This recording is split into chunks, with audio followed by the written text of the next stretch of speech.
Hello साथीहरु नमस्कार। हजुरलाई फेरि पनि स्वागत छ हाम्रो युट्युब च्यानल सिभिल क्रेज नेपालमा। आजको यो भिडियोमा हजुरहरूले घरको फाउन्डेसनदेखि लिएर फिनिशिङ वर्क पेन्टिङसम्म हेर्न पाउनुहुनेछ हैन, जसमा तपाईहरुले यो भिडियो हेरिसकेपछि कुनै पनि किसिमको समस्या आउँदैन र अर्को भिडियो पनि हेर्न पर्दैन। तर यो भिडियो सुरु गर्नुभन्दा पहिले यदि तपाईहरुले यो युट्युब च्यानललाई सब्स्क्राइब गर्नुभएको छैन भने कृपया हाम्रो युट्युब च्यानल सिभिल क्रेज नेपाललाई सब्स्क्राइब गरी बेल आइकन पनि प्रेस गरिदिनु होला। सुरु गरौँ साथीहरु। पहिलो स्टेप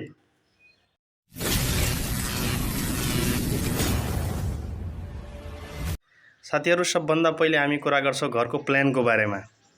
घर निर्माण गर्नुभन्दा पहिले सबभन्दा सुरुमा त के गर्नुपर्ने हुन्छ भने घरको प्लान अथवा ड्राइङ कुनै इन्जिनियर अथवा आर्किटेक्टबाट डिजाइन गराइहाल्नुस्।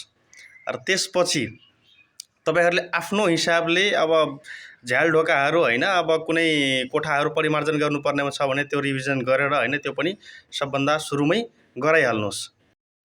एन्ड साथीहरु, अब प्लान पछिको नेक्स्ट स्टेप हुन्छ हाम्रो लेआउटको कुरो। लेआउट पनि अब जुन इन्जिनियरले तपाईको घरको प्लान रेडी गरेको हुन्छ, डिजाइन गरेको हुन्छ, त्यसैले गर्नुपर्ने हुन्छ।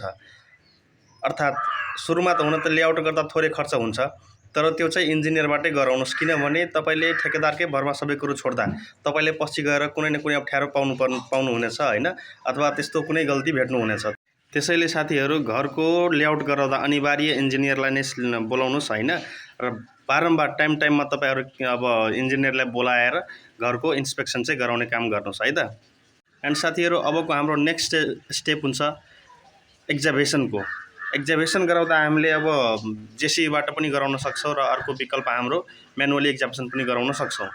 तर म्यानुअली एक्जाभेसन र जेसीबीले एक्जाभेसन गराउँदा के हुन्छ भने जेसीबीले एक्जाभेसन गराउँदा हाम्रो खर्च त कम पर्छ नै, तर हाम्रो एक्चुअल साइज भन्दा त्यसले बढी खर्च खन्ने काम गरिदिन्छ। तर म्यानुअली एक्जाभेसन गराउँदा के हुन्छ भने हामीलाई जत्रो साइजको खाल्डो चाहिएको हुन्छ ठ्याक्कै त्यतिकै साइजको खाल्डो खन्ने गर्छ हैन, र तपाईहरु आफ्नो सुविधा अनुसारले चाहिँ एक्जाभेसन गराउन सक्नुहुन्छ। अबको हाम्रो नेक्स्ट स्टेप हुन्छ पीसीसी को। अर्थात् हामीले फाउन्डेसनमा सोलिङ गरिसकेपछि पीसीसी गर्नुपर्ने हुन्छ र उक्त पीसीसी चाहिँ तपाईहरुले गर्दा M10 को रेशियोमा गर्नुपर्ने हुन्छ। इट मिन्स तपाईहरुले पीसीसी गर्दा 1:3:6 को रेशियोमा गर्नुस्। 1:3:6 भनेपछि 1 भाग हाम्रो सिमेन्ट हुन्छ, 3 भाग बालुवा र 6 भाग गिटी हुन्छ।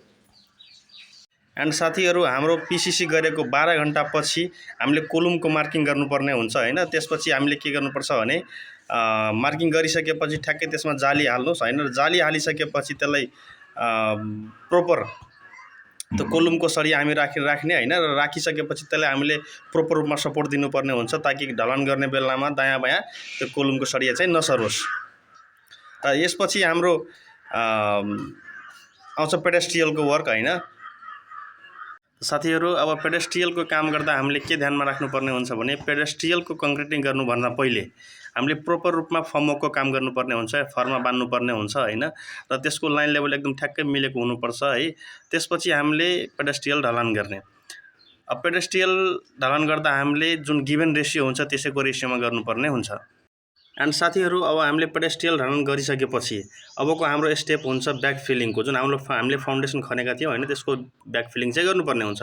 तर यसमा हामीले ध्यान राख्नुपर्ने के हुन्छ भने हामीले फिलिङ गर्दा प्रोपर रूपमा कम्प्याक्सन हुनुपर्छ, त्यो अथवा म्यानुअली कम्प्याक्सन होस् हैन, कि त अब लेयर वाइज 1-1 फिट माटो हाले त्यसपछि पानी हाल्दै हामीले कम्प्याक्सन गर्नु परोस्, त्यसरी हामीले कम्प्याक्सन गर्नुपर्ने होस् ताकि यसले हामीलाई पछि गएर प्रब्लम नदियोस्।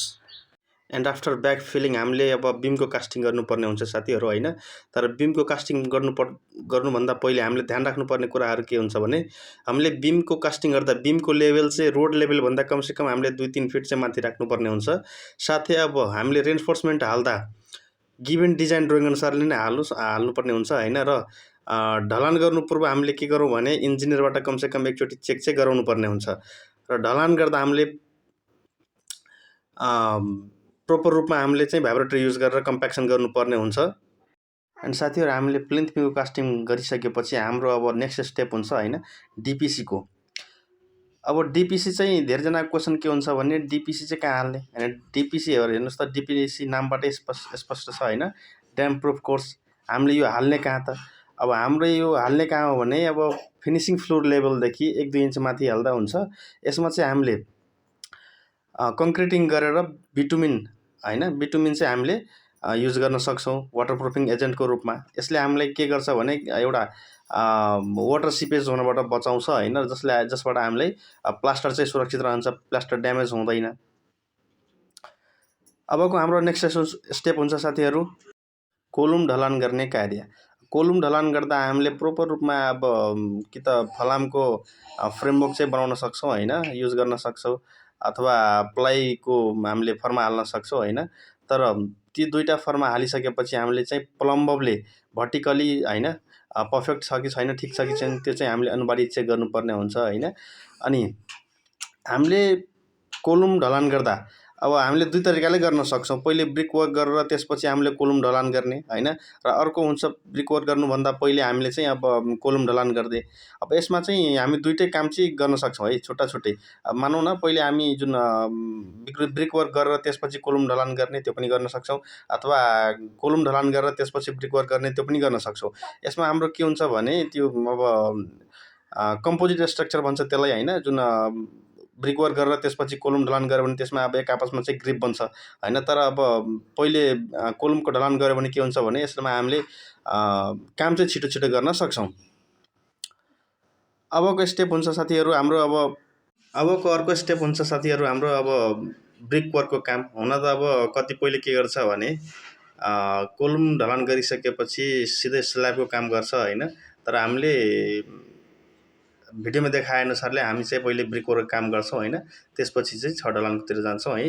अब ब्रिक वर्कको काम गर्दा हामीले up to sill level brick work गरिसकेपछि सिल लेभल चाहिँ अनिवार्य हामीले दिनुपर्ने हुन्छ, कङ्क्रिटिङ गर्नुपर्ने हुन्छ होइन। किनभने सिल लेभलले हाम्रो के गर्छ भने माथिबाट आएको लोडहरूलाई पुरै कोलुमसम्म चाहिँ डिस्ट्रिब्युट गर्छ होइन, जसले हाम्रो वालमा क्र्याकहरू आउने गर्दैन। अर्थात् यसले अरू के पनि गर्छ भने मानौँ न अब तलको जमिन फर्स होइन सेटलमेन्ट लियो भने यसले चाहिँ क्र्याकबाट चाहिँ बचाउने काम गर्दछ। अब यति गरिसकेपछि हामीले अब ढोका र झ्यालको चाहिँ ढोका र झ्याल राख्नुपर्ने हुन्छ। ढोका र झ्याल राख्दा हामीले के गर्नुपर्ने हुन्छ भने प्रोपर तरिकाले यसलाई भर्टिकल रूपमा होइन प्रोपर लाइन लेभल मिलाएर हामीले फिक्स गर्नुपर्ने हुन्छ होइन, र मजाले यसलाई टाइट गरेर कस्नुपर्ने हुन्छ ताकि यो ब्रिक वर्क गर्ने बेलामा दायाँ बायाँ नहल्लियोस्। र हामीले फेरि अब अर्को स्टेप हुन्छ हामीले अब सिल लेभल र ढोका झ्यालहरू राखिसकेपछि अप टु के भन्छ अप टु लिन्टल लेभलसम्म हामीले ब्रिक वर्क गर्ने। र त्यसपछि हामीले फेरि अब कम्तीमा जहाँ जहाँ ओपनिङ छ होइन त्यो भाग चाहिँ पुरै हामीले लिन्टल प्रोभाइड गर्नुपर्ने हुन्छ ताकि अब आउँदा अब भूकम्पले होस् अथवा सेटलमेन्टले होस् र माथिको लोडले होस् होइन वाल चाहिँ क्र्याक नहोस् होइन। त्यसपछि अब हामीले फेरि लिन्टल लेभलभन्दा माथि अप टु बिम होइन, अप टु बिमसम्म चाहिँ हामीले अब फेरि ब्रिक वर्क गर्नुपर्ने हुन्छ। र उक्त ब्रिक वर्क गर्दा हामीले जुन इन्जिनियरले डिजाइन गर्दा प्रोभाइड गरेको रेसियो हुन्छ होइन, त्यो रेसियो पुरै फलो गरेर हामीले चाहिँ यहाँ ब्रिक वर्क गर्नुपर्ने हुन्छ है। आफ्टर ब्रिक वर्क साथीहरू होइन अब हामी चाहिँ छत ढलानको लागि फर्मा बाँध्ने काम चाहिँ सुरु गर्न सक्छौँ होइन।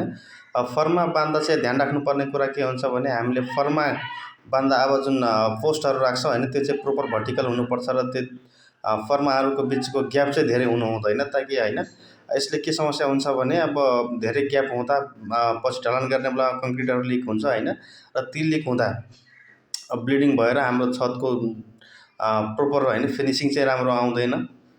र यसपछि हामीले के गर्न सक्छौँ भने अब आफ्टर सटरिङ साथीहरू होइन अब हामी चाहिँ अब रेन्फोर्समेन्टको काम गर्न सक्छौँ होइन, छतमा सरिया बान्ने काम। अब यो चाहिँ हामीले सरिया बान्दा होइन प्रोपर डिजाइन ड्रइङ अनुसारले हामीले सरिया बान्नुपर्ने हुन्छ। र साथै हामीले एकचोटि कमसेकम अनिवार्य सिभिल इन्जिनियरबाट चाहिँ भिजिट गराउनु पर्ने हुन्छ। अब सरिया बान्ने काम चाहिँ सकिसकेपछि साथीहरू होइन अब चाहिँ राम्रो क्वालिटीको हामीले वायरिङको लागि पाइपिङ गर्ने काम चाहिँ हुन्छ। अब पाइपिङ गर्दा हामीले ध्यान राख्नुपर्ने कुरो के हुन्छ भने कमसेकम हामीले पाइप चाहिँ राम्रो क्वालिटी किन्नुपर्ने हुन्छ होइन, ताकि ढलान गर्ने बेलामा वर्करहरू हिँड्दा त्यो पाइप चाहिँ नखिचियोस् होइन। र ती अब फ्यान बक्स होइन अब लाइट बक्सहरू चाहिँ हाल्दा अब छेउबाट चाहिँ हामीले पाइपिङ गर्नु के भन्छ टेपिङ गर्नुपर्ने हुन्छ ताकि त्यसमा चाहिँ ढलान गर्ने बेलामा यो कङ्क्रिटहरू भित्र नपसोस्। सटरिङ होइन, सटरिङ त्यसपछि रेन्फोर्समेन्टको काम होइन र पाइपिङ काम गरिसकेपछि हामीले चाहिँ फाइनली अब छत ढलानको काम चाहिँ गर्न सक्छौँ।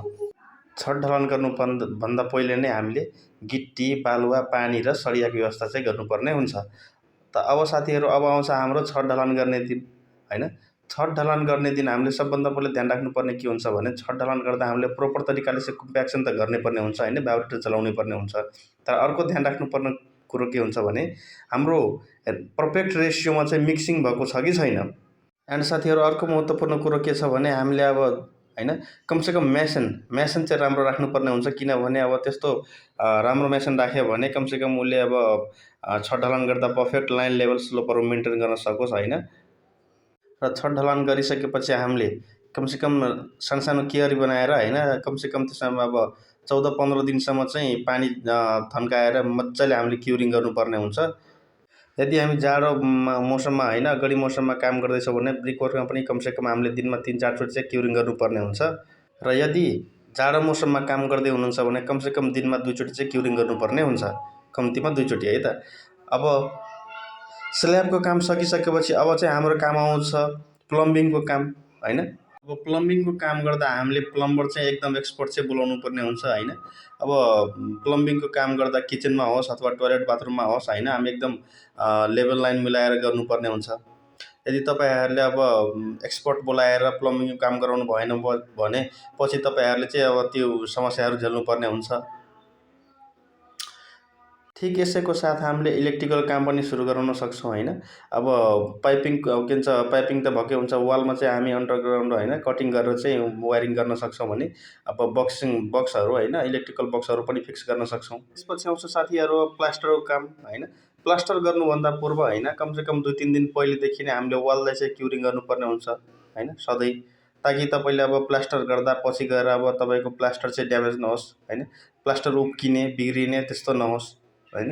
साथै प्लास्टर गर्दा हैन प्लास्टर गर्नुभन्दा पहिले हामीले चाहिँ अब क्युरिङ गर्नैपर्छ हैन। त्यसपछि अब सिमेन्टको मात्रै घोल बनाएर पनि वालमा पहिले एप्लाई गर्नुपर्ने हुन्छ, त्यसपछि चाहिँ प्लास्टर गर्नुपर्छ ताकि त्यो बन्डिङ चाहिँ राम्ररी होस्। एन्ड साथीहरू अब चाहिँ हामीले अब प्लास्टर गरिसकेपछि हैन टाइल मार्बलको काम गर्न सक्छौँ। यदि तपाईँहरू अब टाइल मार्बलको काम गराउन इच्छुक हुनुहुन्छ भने हैन अब किचनमा रुममा हैन टोयलेट बाथरुम भइहाल्यो, डाइनिङ भइहाल्यो, जहाँ तपाईँले अब टाइल मार्बलको काम गराउन मन लागेको छ त्यहाँ चाहिँ तपाईँहरूले गराउन सक्नुहुन्छ हैन। त्यसैको साथ आउँछ अब हाम्रो रेलिङको काम हैन। रेलिङ पनि अब स्टेयरकेसमा भइहाल्यो हैन। त्यसपछि अब रेलिङको साथै आउँछ हाम्रो फर्निचरको काम गर्दा तपाईँको भयो अब किचनमा भइहाल्यो हैन, ऱ्याक भइहाल्यो, बेडहरूको भइहाल्यो, त्यसपछि विन्डो डोर हैन यस्ता कामहरू तपाईँहरूले गराउन सक्नुहुन्छ हैन।